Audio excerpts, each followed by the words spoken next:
కేటీఆర్ కు ఏసీబీ అధికారులు ఇచ్చినటువంటి నోటీసులో రాజకీయ కక్షలకు ఎక్కడ కూడా తావులేదు. కాంగ్రెస్ ప్రభుత్వం వచ్చిన తర్వాత రాజకీయ కక్షలకు తావివ్వకుండా ఒక ప్రజాస్వామ్యయుతమైన పాలనకు కొలువైంది. కాబట్టి కేటీఆర్ గత 2023లో బీఆర్ఎస్ పాలనలో ఈ కార్స్ రేస్ కుంభకోణంలో నిబంధనలకు విరుద్ధంగా ఫిబ్రవరి 6 నుంచి 11వ తేదీ వరకు హైదరాబాద్ నగరంలో జరిగినటువంటి ఈ కార్స్ రేసు ఏదైతే పోటీలలో నిబంధనలకు విరుద్ధంగా విదేశీ కరెన్సీ ద్వారా చెల్లింపు చేసి హెచ్ఎండిఏ నిబంధనలకు విరుద్ధంగా 50 కోట్ల రూపాయల స్కామ్ కు పాల్పడినటువంటి నేపథ్యంలో ఏసీపీ అధికారుల దర్యాప్తులో తేలిన సందర్భంలో ఆయనపై కేసు నమోదైంది తప్ప ఇది ఎక్కడ కూడా ఇవాళ హరీష్ రావు గారు లేకపోతే ఇంకో బీఆర్ఎస్ నాయకులు మాట్లాడే దాంట్లో అవాస్తవాలు మాట్లాడుతా ఉన్నారు. మీ తప్పిదాల్ని కప్పిపుచ్చుకొని ఇవాళ దర్యాప్తు సంస్థలు తేల్చినటువంటి నిజాలలో ఇవాళ మీరు అవినీతికి పాల్పడి 50 కోట్ల రూపాయల స్కామ్ కు పాల్పడినటువంటి ఆధారాలు బయటపెట్టినటువంటి సందర్భంలో మీ పైన ఏసీపీ అధికారులు కేసు పెడితే ప్రభుత్వం ముఖ్యమంత్రి రేవంత్ రెడ్డి గారు రాజకీయ కక్షలు చేస్తున్న అనడానికి చాలా సిగ్గుగా ఉంది. మీకు నిజంగా చిత్తశుద్ది ఉంటే, చట్టాల వైపు గౌరవం ఉంటే, న్యాయస్థానాల మీద గౌరవం ఉంటే మీరు తప్పకుండా విచారణకు హాజరు కావాల్సిందే.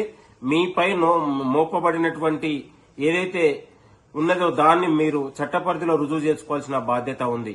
గుడ్డగాల్సి వాళ్ళ ప్రభుత్వం పైన ముఖ్యమంత్రి గారి పైన మాట్లాడేటప్పుడు మీరందరూ కూడా ఒళ్ళు జాగ్రత్త పెట్టుకుని మాట్లాడాలని కోరుతా ఉన్నాం. కాంగ్రెస్ ప్రభుత్వం వచ్చిన తర్వాత ఎక్కడ కూడా రాజకీయ కక్షలు లేకుండా ఇవాళ ఒక పొలిటికల్ ఒక డెమోక్రటిక్ వాతావరణాన్ని ఏర్పరిచినటువంటి ఘనత కాంగ్రెస్ ప్రభుత్వానికి దక్కింది. కాంగ్రెస్ ప్రభుత్వం వచ్చిన తర్వాత స్వేచ్ఛ, ప్రజాస్వామ్యం, ఒక శాంతియుత రాజ్యాంగబద్ద పాలనకు కొలువైనటువంటి సందర్భంలో పదే పదే ప్రభుత్వం పైన నిందలు వేయడం అనేది ప్రతిపక్షాలకు సరైంది కాదు.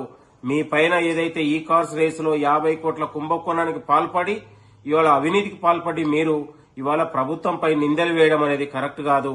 మీకు నిజంగా చిత్తశుద్ది ఉంటే ఏసీబీ ఇచ్చినటువంటి దర్యాప్తులో మీరు కోట్లలో తేల్చుకొని మీపై ఉన్నటువంటి ఏదైతే నేరం రుజువైందో దాన్ని రుజువు చేసుకోవాల్సిన బాధ్యత మీపై ఉంది. ప్రభుత్వం పైన మాట్లాడేటప్పుడు ఒకసారి ఆలోచించి మాట్లాడాలని కూడా బీఆర్ఎస్ నాయకులకు, హరీష్ రావుకు, ఇంకా ఉన్నటువంటి నిన్నగాక మొన్న మాట్లాడినటువంటి కింది స్థాయి నాయకులందరికీ కూడా నేను కోరుతా ఉన్నాం. ప్రభుత్వం ఒక డెమోక్రటిక్ ప్రజాస్వామ్య పాలనకు పెద్దపీట వేసింది. ప్రజాస్వామ్య గొంతులను కాపాడుతుంది. ఈ అవినీతికి పాల్పడి చట్టాన్ని తన చేతుల్లో తీసుకొని అవినీతికి ఇవాళ మీ పైన ఒక పాలన ఉన్నప్పుడు, అధికారం చేతిలో ఉన్నప్పుడు ఇష్టానుసారంగా వ్యవహరించి ఆర్థిక అరాచకాలకు తావిచ్చినటువంటి బీఆర్ఎస్ నాయకులారా, మీపై ప్రభుత్వం కాదు ఏసీపీ అధికారులు ఇచ్చారు. మీరు కోట్లనే తేల్చుకోవాల్సిన బాధ్యత మీపై ఉంది.